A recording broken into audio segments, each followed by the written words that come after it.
Hello, this is Tracy Gray, and I am from the American Institutes for Research, the principal investigator for the Center on Technology and Disability. And I'm joined here today by with my colleague Alise Brann, and we're going to be talking to you about unleashing the power of innovation for assistive technology, summary of the feedback findings from the field. Several weeks ago, before the holidays, we had the opportunity to talk with many of you about our Unleashing the Power of Innovation for Assistive Technology work, and we had the chance to talk about it and also to get your insight. This was the work that we had done in 2010, funded under the auspices of the U.S. Department of Education and the National Center for Technology Innovation and the Center for Implementing Technology in Education. This work was an exciting opportunity for us to reach out to the field and to talk to leaders such as yourselves to get insight about current and future investments, the development and research needed to really push assistive technology and to unleash the power of these tools to meet the needs of students with disabilities.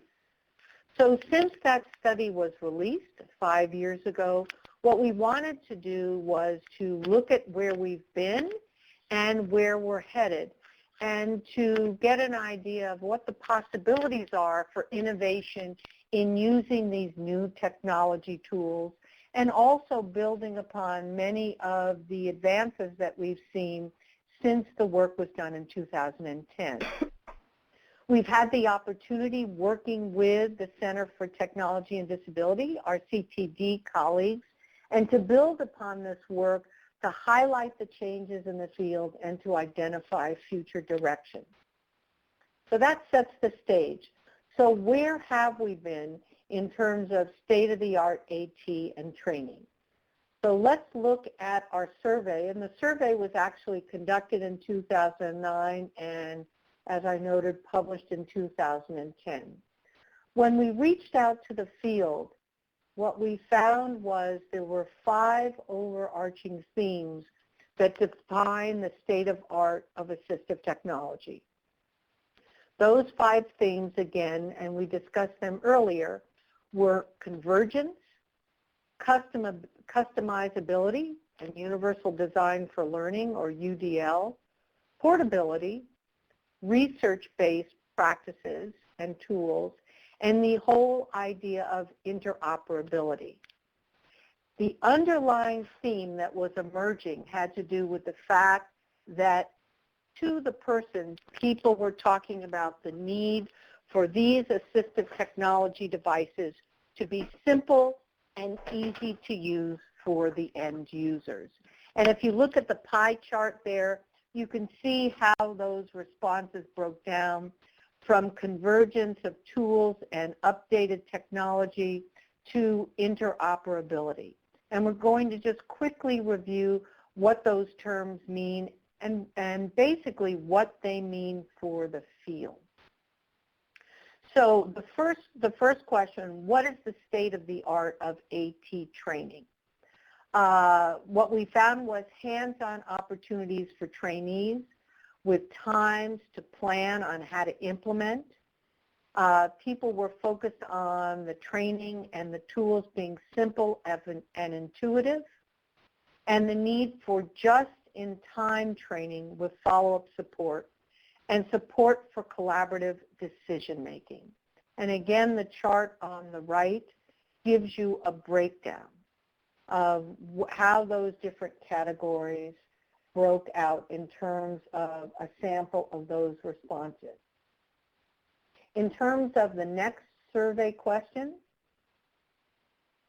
Alise, we may be dealing with, we're talking about also, I just wanted to, before we go on to where we're going next, I just wanted to make sure that everyone understood some of the terms that we were talking about earlier.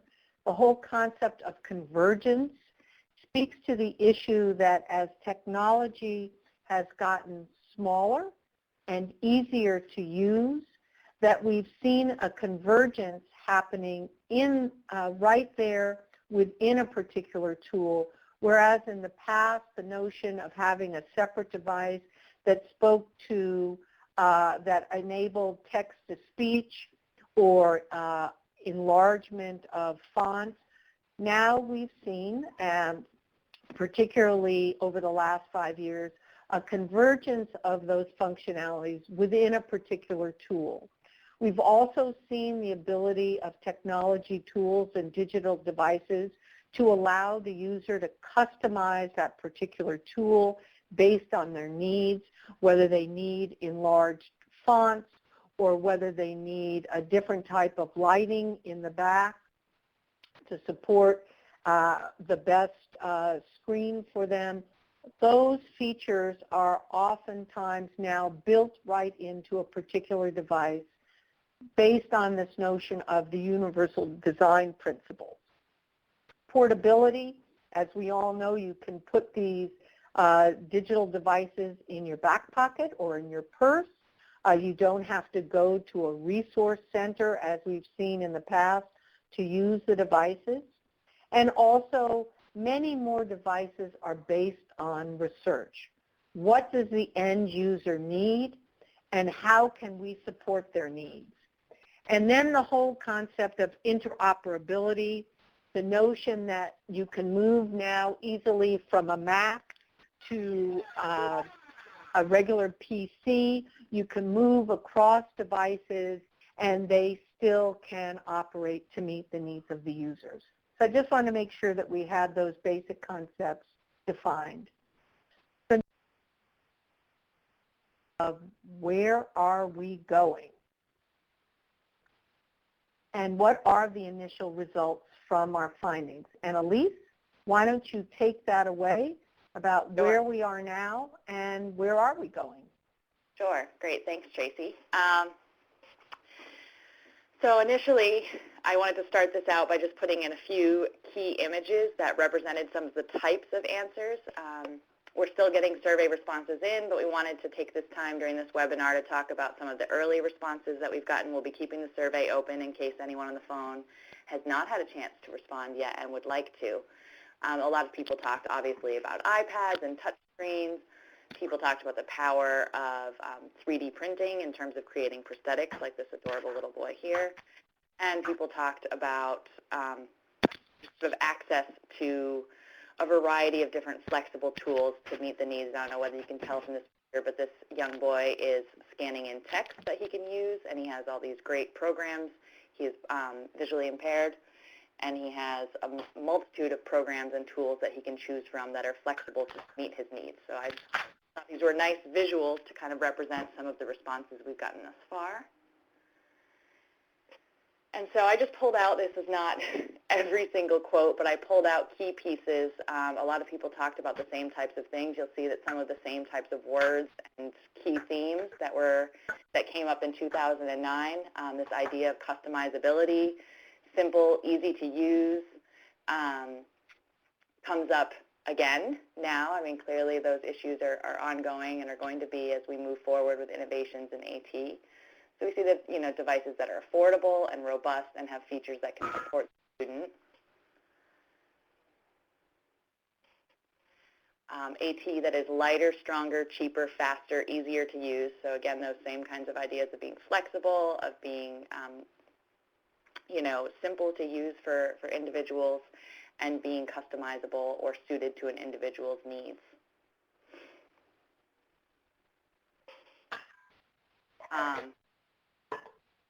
I liked this idea, too, quite a bit. I think this concept that is not only what the person needs at the moment, but that it's flexible enough, customizable enough, that it can grow as a student or an individual user's needs change. And that is critically important, particularly when you're looking at things like devices or, you know, that students are using if they're sitting in a specialized chair or a specialized desk, or they have a special platforms, laptops. Things may change, obviously, as their bodies get bigger.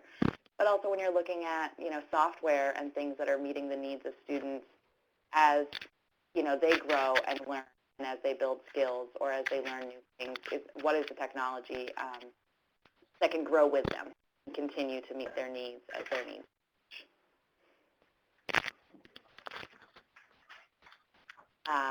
Universally designed came up again. So that has not changed much since 2009, this concept of things that are meeting diverse needs, again, of people with a variety of abilities and disabilities, but also things that are more intuitive and more powerful.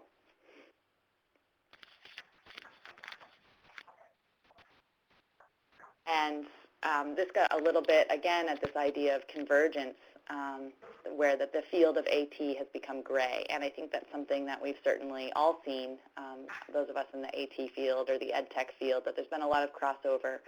And that unlike, even 5, 6, or 10 years ago, where there was very much AT over here and ed tech over here, there's been a considerable crossover, and it's not just assistive technology anymore. Many mainstream devices now have customizability options built in, options for adaptability, being able to change, font size, listen to words read aloud, things that before we may have had to purchase specialized software to do, now built into a lot of the mainstream tools that we use every day.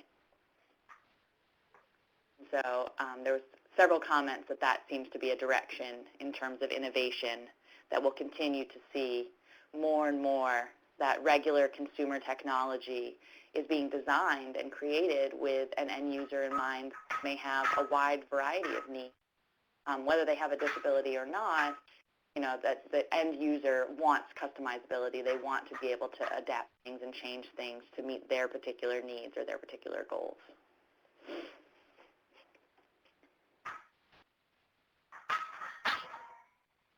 And so we also had, similarly, we added a few questions to our survey this time around because we also wanted to hear some stories or some thoughts about, what is some specific examples of innovative assistive technology applications.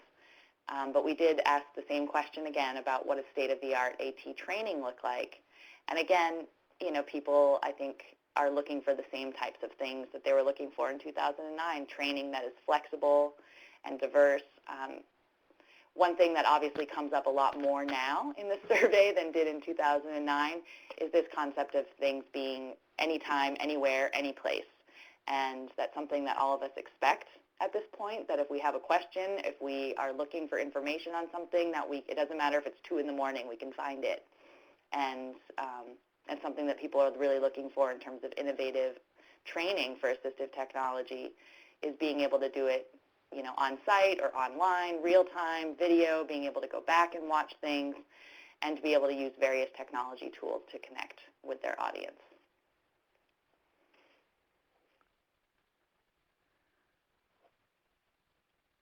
I wanted to stop briefly because I see there's a little bit of chat going on, and I want to, neglecting the chat. Yeah, thanks, Betsy, for your comment. Yes. Yeah, why don't you go for it, Alise? About the protocols of the field that they've not. Betsy's asking about the protocols of the field which have not caught up with this merging of AT and IT. And that's a really good point, Betsy, having to do with how we can really push the field to make sure that it is more abreast of the potential here, because the capacity is there now. It's just that somehow the field seems to be lagging behind.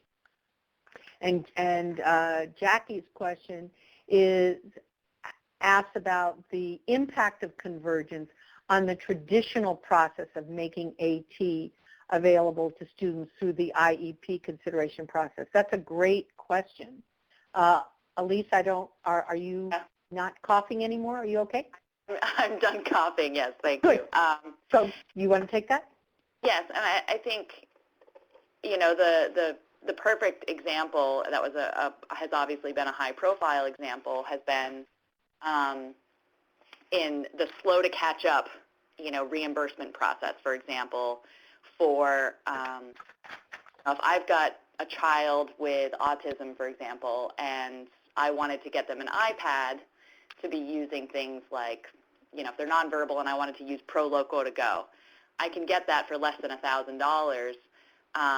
But as we know, in terms of getting things reimbursed for a medical purpose or reimbursed for a disability, it needs to be, or quite often needs to be, a dedicated device. And so that was obviously a big example, and has started to shift now, but had been a big example of technology moving much faster. And a student doesn't need a standalone dedicated speech device necessarily anymore. They don't need to buy, they may, there's obviously still students who do need those devices, but that $15,000 or $20,000 piece of equipment may not be the solution for every student. And there was a lot of frustration among parents and caregivers that, here's something I can get for $500, but I can't get it covered because it's an iPad and my student could also be using it to go on the internet. So I think that's certainly an issue, and it feeds into the IEP process. Getting to Jackie's question, I think it sometimes may be easier if something is just AT. It can be easier to make the argument that a student needs this because we all know this is an AT device or this is an AT piece of software, and where the funds are going to come from. And it can be a little bit more challenging, I think, when we're looking at things that are mainstream and, a student is using a cell phone, for example, because they can have all these reminders built in and verbal notes and all these pieces and apps that they can use, but how do you make the argument that that should be covered as an AT device, for example? And building off of that, Alise, we've got this great question from John, the ever challenging issue of keeping AT techs in the schools and in the districts up to date on the new devices and upgraded software, especially when most are IT techs that are learning to use AT tools. And John, that's this issue of training and taking people along the continuum, if you will, of realizing that there's IT and this convergence with AT tools, and the fact that as part of their responsibilities, they need to be apprised of new devices and upgrades. Keeping people at the forefront, particularly in education, is really one of the biggest challenges. And it looks like Betsy's answered the question. Go ahead, Alise. Sorry. Oh, I was actually going to say something. I'm agreeing with Betsy that we are, we're far behind in integrating convergence into instruction and into certification expectations. Because I think one of the really exciting things that I've seen in the AT field in the last couple of years is the crossover. Is seeing, somebody who has no background in assistive technology or has no background in working with people with disabilities, but is a tech expert, and seeing them work together with, disability communities or with AT professionals to solve a problem. And you see that, a lot in in the 3D printing world, but you're also seeing it a lot in the design and development of some of these of apps or devices. Or I mentioned in our last webinar the vibrating spoon that Google has just purchased that helps adjust for hand tremors to allow people to eat more easily. And those were created not by people that were working with people with disabilities, but they knew people in their lives, and they said, well, we're engineers, we can figure this out. Let's work with the disability community and create something.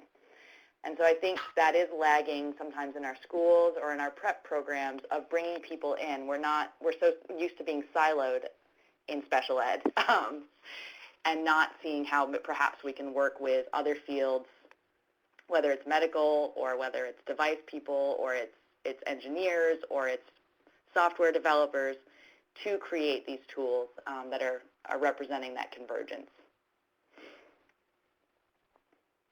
And yes, I agree with John that students are creating their own tutorials. And one of the things that's such a good point, because as Betsy noted, our professional development systems in most tend to be still segregated. But one of the things that we've seen is that as the number of students grows who are considered special ed, 60% or more spend 80% of their time in general ed classes. As that number continues to grow, I think, Betsy, and I hope, that there is going to be more of an intersection between the PD for general ed teachers and the PD for special ed teachers. I also think that as funds get tighter, that we are going to see more of an overlap of this training. But again, I think many of us, particularly the people who are sending notes here, chatting, have been in the field a long time. I think it's gotten better, but certainly we've got a long way to go. Yes, and I do love John's example of YouTube, and so I just called that out in my response to Betsy, that, you know, I think we found ways throughout the, you know, sort of history of special ed and AT to try to work together, and I think some of these online platforms are allowing people to more easily share information. So if you've got a student who has found a solution that works for them, I mean, I've seen some great YouTube videos created by students with disabilities who have, for example, wanted to play video games with their friends, and so they've created their own custom video game controller to meet their specific needs. And then they post a video on YouTube about how they've been able to do it, and now they can play Xbox with their, you know, their buddies. And that information gets out. It goes beyond just that one student and allows to, you know, and so that's another really exciting opportunity, I think, for AT professionals, is to learn from the users themselves, but to, you know, see how people are solving problems and being creative in solving problems and getting that information out there. And I see Jackie is jumping in too about the need for just-in-time resources. I do think, again, I think it's been slow, and it's always hard to generalize from what we see in school districts that we work in. But this notion of recognizing the need for just-in-time resources and just-in-time support for teachers and practitioners, that can really make a difference. The summer trainings are great, but they're only as good, and their shelf life is only as good until a teacher or someone else needs to actually use that technology. And unless they have an online community to turn to, or somebody that they can go to get a refresher, if you will, on how do you use that device or how do you do a particular thing, it really doesn't stick until you actually need to use the tool. Yep, and I don't know if it's the very next comment, but I was going to say there was at least a few people that used that same phrase as Jackie, the just-in-time, you know, anytime. I think that's the critical piece that really came out for me as I was reading through people's responses. You know, that has not changed since 2009, but what has changed is that we have many, many more tools available to us now to get that kind of fast, just-in-time, anytime, anywhere support. The challenge is being able to find it. When you look at the number of videos that are on YouTube, you know, how do you find a video example of just what you're looking for? Or how do you find the community that has already been working on solving the same problem that you have and has found some answers?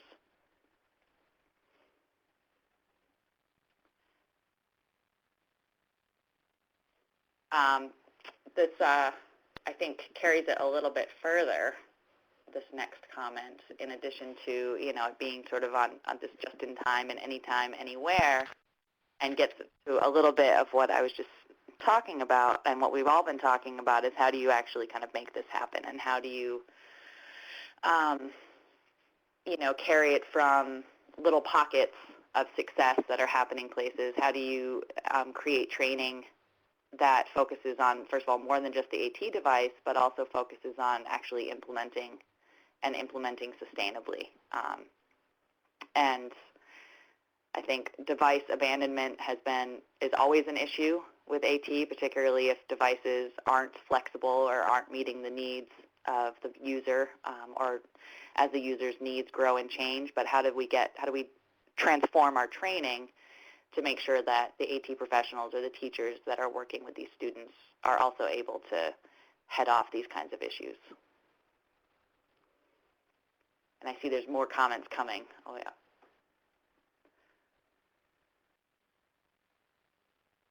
Yes, implementation is always the greatest challenge. Yes, it is, Betsy. It is a million-dollar question. And, Tracy and I have worked both the Center for Technology Integration and the project we're working on now. Another project that we're working on is all focused on technology implementation and AT implementation. And you have to laugh because it's like, gosh, we've been saying the same, all the new research says the same things that they said 10 years ago and 15 years ago, and implementation is always where things kind of fall apart, or have the potential to fall apart, and it is a key challenge.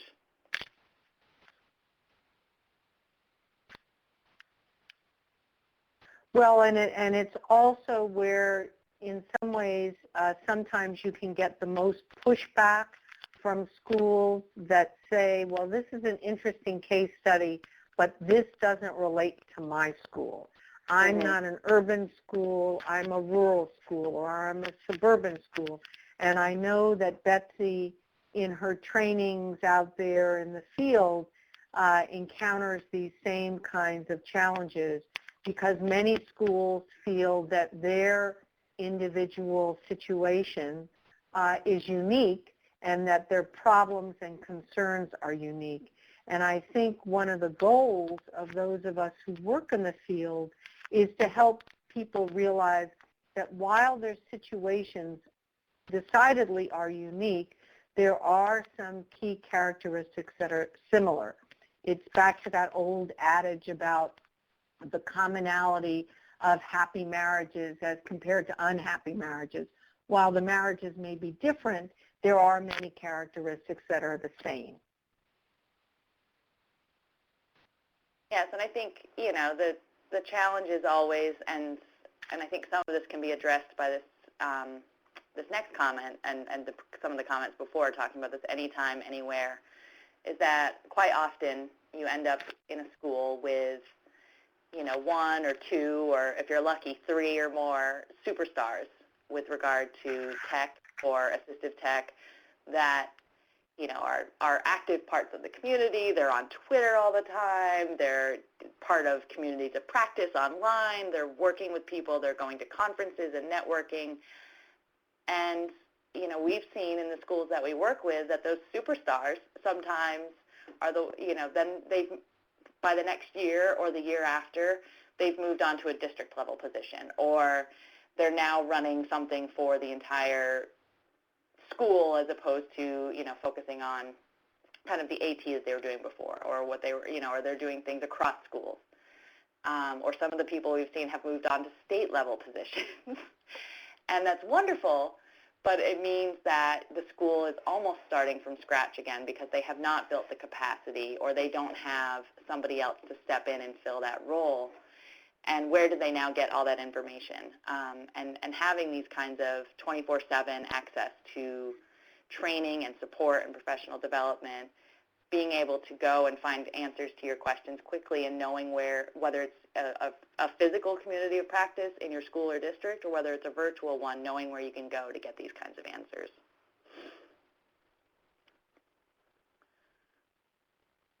I'm just reading through the questions. Sorry, I paused so I can make sure I'm not missing anybody's questions or comments.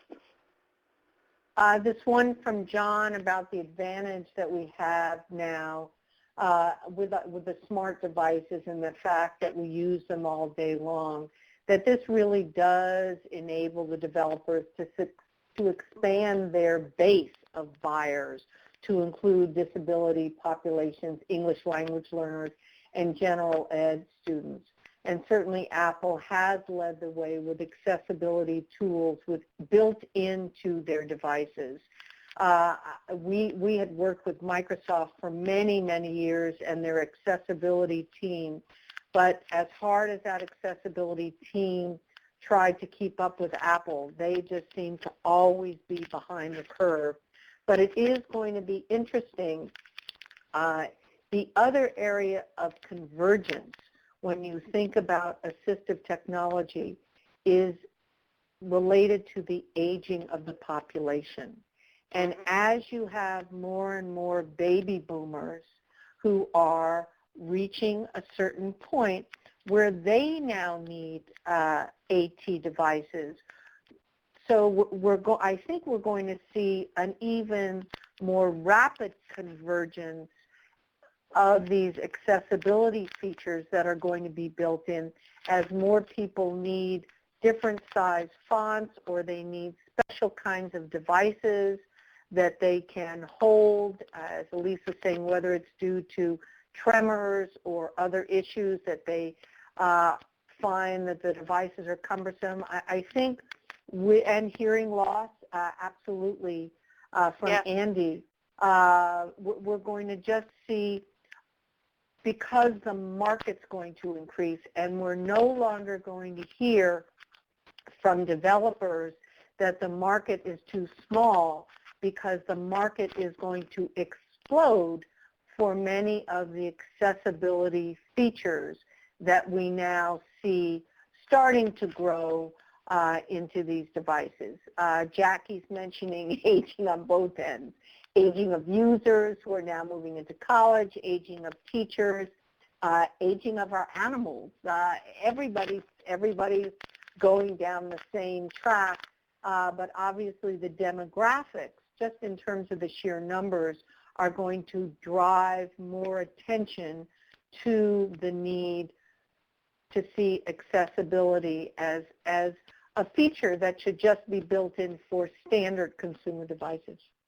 Right, and there's been a seismic shift really in video games in one particular area in that exact direction, because if you look at the age of the people who were playing Atari or some of the early video games that have been, have considered themselves gamers, they played the, Nintendo and everything as kids, they are now in their 40s or 50s or 60s, and, and some of those developers that grew up playing video games are recognizing the same thing, that, I'm in my 50s and I still love playing video games.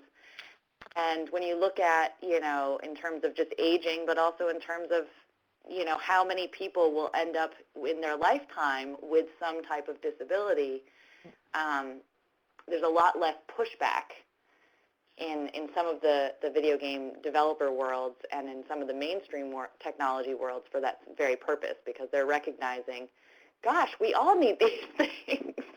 Universal or flexible technology, is valuable to all of us. And Jackie M. Was just talking about the fact that students with disabilities are going to college now in much greater numbers, and they're moving from that more sheltered environment where, at least in theory, teachers and staff were focused on developing IEPs to meet the needs of those students. They're being thrust into this new environment where it's not necessarily assumed that those kinds of supports are available. But one of the things I was thinking as Alise was talking, and of course this is a hypothesis, but I think this notion of talking about people with disabilities as the sheer number of people just burgeons, the notion of having a hearing disability, or I believe it was John who was earlier talking about his mother who's 69 and is having problems with the small buttons. I think the numbers are going to be so huge that we're not going to be, now obviously in some cases that stigma will always be there, but I think it's going to be a very different thing. Hearing loss is going to be quite common, or the need to have enlarged print is going to be just very much an accepted feature that will be built into devices, no matter what kind of device they are. Mm-hmm. Yeah, and to follow up with what Betsy's talking about too here, that yes, and move over. Betsy, you're saying smart things too fast. That we're moving our language to very neat. I agree. And it's exactly, it's the features, and more and more as we use technology in our lives every day, we expect that our technology can meet our needs. And we have students who have grown up using smartphones, using these types of tools, that expect that they can customize things or that they can find technology to meet their needs. And I think that demand is going to help push the field, even if somebody does not need customizable technology at the moment. Chances are we're all going to need it in one way or another at some point in our lives. And I think that will really help push the companies to do this and recognize that they can't keep saying, well, the market share isn't big enough anymore, for us to consider accessibility. And John, along those lines, Alise, John is noting that there's an app that reads prescriptions instead of trying to guess at the font size, which is always too small. I don't care how much light I have or how many pairs of glasses I have. I still cannot see that font. And I think that that's just a really good example of the kinds of accessibility features that are either going to be built in or are going to be available in a font. Yep. I mean, if you think about it, the fact that I am now wearing a band on my arm that buzzes every 30 minutes to tell me to move, what a statement that is, that rather than looking at the clock like we did it the old-fashioned way, I've got something that's buzzing me to tell me to get up and get out of my chair. And so I think that all of these kinds of devices that are making our lives easier are really going to be very much a part of our everyday living. A brave new world, Tracy. Yes, it is a brave new world. This thing has zapped me twice now since we've been on the phone. So, well, I think feel free to keep talking. This is way more interesting than, not whatever Tracy and I have to say. We love hearing the thoughts from everybody in the field, and that's why the survey has been so interesting, and hearing people sharing stories or sharing links to products that I've never heard of. And thank you, John, for sharing that prescription reader app, because I was not familiar with that one, but we'll add that to our list of cool examples. It is really just a terrific example, I must say. And that example really ties into what we're seeing again as the emerging themes. AT training that's always on. And again, it's back to that notion that Jackie had raised earlier, and that is, how do we keep people informed of what's going on? And nobody can know all of this. Nobody can be tracking all of this and be on top of it. So we do need to make sure that we're sharing information and that we're keeping each other apprised of what's out there, what's working, what's new. And then another theme, again, that we've talked about is the flexibility of these devices, the customizability of them to enable the user to set the technology, set the functionality to meet their individual needs. One of the things we didn't talk about is what we're seeing emerging on college campuses, and that is where students take their AT needs with them. They have it on a jump drive. They go to a place on campus. They plug it in. and the screen accommodates their needs. So depending upon how they organize their screen and what their reading issues are, their visual issues, and what their hearing issues are, the technology is able to customize it to meet their particular needs. And then again, making it available wherever and whenever. Some of these AT functionality abilities are now available in the cloud, where you get your own space, if you will, in the cloud, and you plug into it, and then your needs in terms of AT are available right there on whatever device you're using. And that ties into this notion of having responsive technology tools and devices that meet the individual needs.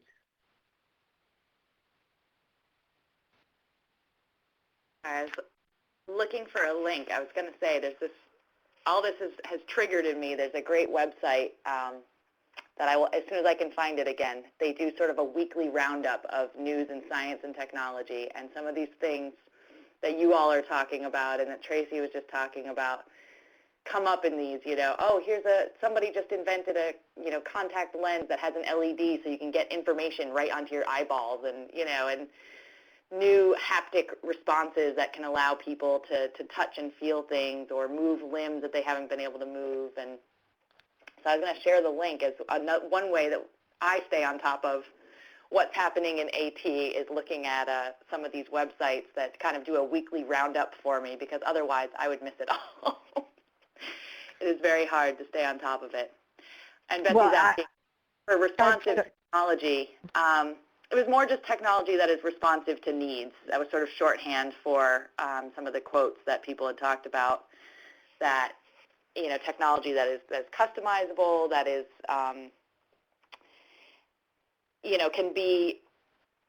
can be meeting the needs sort of the user rather than the other way around. So that's really what I meant by that. I apologize if my shorthand was confusing. And it's back to whether people are pulling down the functionality from the cloud or whether they're carrying it on their jump drive, that functionality enables the user, irrespective of the tool, whether they're using their smartphone or whether they're using a PC or their iPad, that they can in fact use those devices without having to go to a resource room. So do we answer your question, Jackie, Betsy?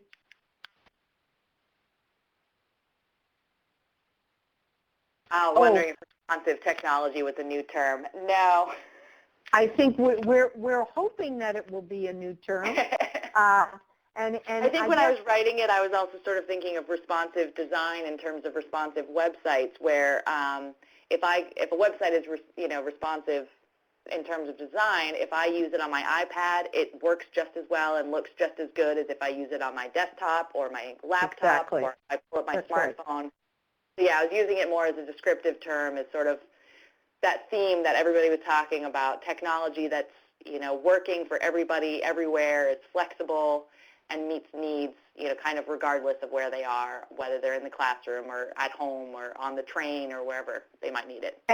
And I think one of the points that we've mentioned also, and Jackie's talking about wearable computers, where I think we were initially going, but this is making us think about these kinds of devices, is that if you think of somebody with hearing loss or visual impairment, watching my mother-in-law go through various stages of losing her sight, unfortunately.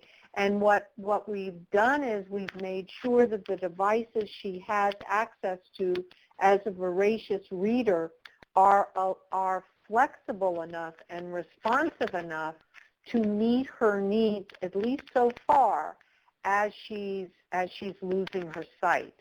So her needs are changing, not just in terms of the font size, but in terms of the background and in terms of now text-to-speech, that she's not, so far we haven't had to buy her new devices. The devices that she has in terms of an iPad and the type of computer that she has still allow her to access the information. But I think this whole field of wearable computers and wearable devices is going to take us to the next level of this. I was working with a colleague who has 2 autistic sons, and she's developing a sensor that can go in the baby's blanket that gives responses to the child when the child rubs on the blanket, that provides positive reinforcement for activities. And I think that that kind of functionality is going to be more embedded in clothes and in other ways that we use technology. Yes, and actually the next slide after this has some of the things that came up that mention wearables and things just like that. There was one response that mentioned, we asked for some examples of innovative AT, and sensors for people with visual impairments that allow them to see with their tongue.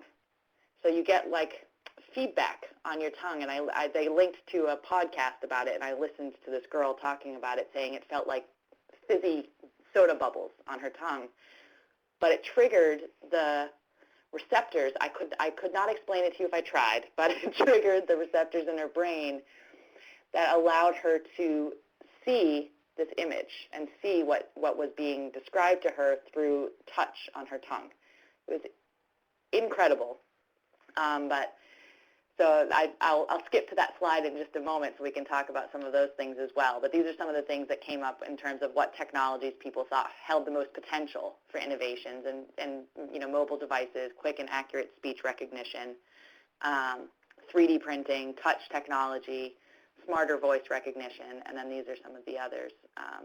And then we'll come back to this question. But yes, neuroprosthetics and sensory substitution. Thank you, Andy. That was exactly the story that I was just referring to. If you look in the chat, Andy from Pacer has shared the podcast. It was fascinating. I highly recommend listening to it.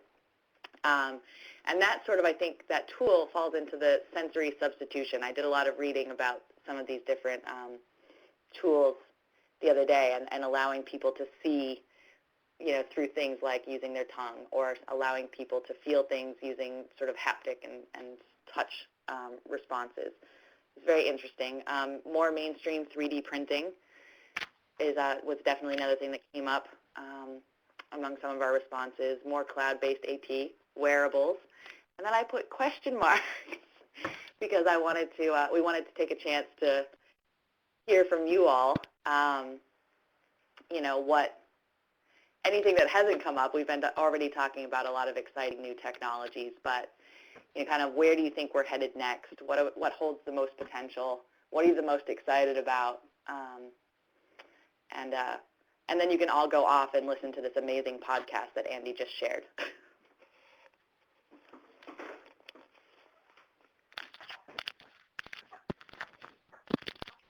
I must say that this has been just a great conversation. It's always so wonderful to get a chance to stand still long enough to hear from our colleagues and share ideas and get a sense of what people know and what's happening in the field. So our thanks to you all for sharing all of this with us. So we have been talking about what technologies, we've been touching on this, do you think hold the most potential for AT innovation? Any additional thoughts on that? And Betsy's talking about some innovations are emerging from the work in Virginia and, the work with the VA, the Veterans Association, the Veterans Administration, and the returning veterans. That's just such a good point. With all of these veterans returning with brain disorders and disabilities related to lost limbs, we are seeing, unfortunately, an explosion of attention now on the need to create devices that allow young people in particular, in many instances, to go on with their lives. And you have seen a real explosion in prostheses and other types of devices that help people get through the day, even with serious brain damage, cognitive impairments, etc.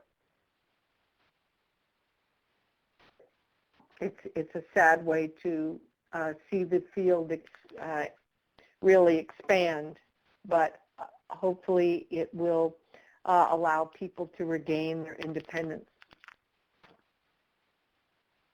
Andy's talking about social networking, the notion of people working at home, tech for creative people with social skills. All of that is really, I think, in addition to the things we've talked about, really driving this innovation. People want to be able to work and play anytime, anywhere. John's talking about devices and resources that have been crafted to deal with veterans who are returning with PTSD and other mental health concerns, and that we're seeing a lot of attention on ways to use telehealth so that you don't have to travel long distances to receive the kind of health care that you need, and using technology to support these innovative approaches. Also, attention to mood tracking devices and apps to help people control their sharp mood swings. And John's included a link for that. That really is very, very helpful. So I think in next year, even when we do a follow-up to this webinar, I think we'll have a lot of exciting new examples to share. And we've made a commitment on our end as part of the center's work to continue to compile these new devices and new tools to make sure that the field has this information and that we continue to share this information on the site. And Betsy, you just beat me to the punch here about sharing this information on the CTD website. And what I'm wondering if, as part of our work, in addition to the transcript being made available, that Jackie's noting, that it wouldn't be worth our while here at AIR crafting just a short piece building off of the great discussion that we had here, adding in those tools and ideas. So this has really been great food for thought at our end to get us to think about how we can ensure that not only do we make this information available from the webinar, but that we continue to feed it and keep people updated. Yes, and these are all great suggestions. And that feeds in perfectly to one of our final slides here, as we're almost at 4:30. So a few things. The survey is still open. So please, if you haven't responded to it yet, I think actually quite a few of you on the phone probably have already. But if you haven't, please feel free to add your thoughts. Share it with any of your colleagues that you think would be interested, because we'll still be collecting this information in an ongoing way. And our plan is to develop an updated report in 2015, but I think also additional webinars would be a great idea to continue to have these discussions, to follow up, to perhaps have additional webinars on specific topics or specific tools. to go further with some of the great information that we're getting from the field. And the final thing, and you can feel free to keep typing questions or suggestions, I just want to make sure we get this up here, is we have a webinar evaluation link. So if you could please take a few minutes to complete this very, very short webinar evaluation. As a federally funded project, obviously we like to get this feedback and then be able to share it with the Department of Education and let them know how things are going. And unless Jackie's still typing, Jackie has more energy than any 10 people I know, responding to John's suggestion about considering additional webinars that are focused on specific audiences so that we can really drill down on this notion of specific tools. We'll definitely think about that, and certainly having such wonderful colleagues participating has made this a really exciting webinar. So we thank you. If there's snow where you are or inclement weather, please stay safe and drive carefully. And if you're in sunny California, where Caroline Martin is, we wish her well in making sure she has enough sunscreen on so that she doesn't get sunburned. So thank you all. And again, we look forward to seeing you online and hopefully in person. Take good care, and again, Happy New Year. And thank you. All. Thanks, Alise. Thanks, Tracy. Take care. Thanks, Anna Maria. Bye-bye. Thanks, Jackie and Anna Maria and Caroline. Bye-bye. Bye.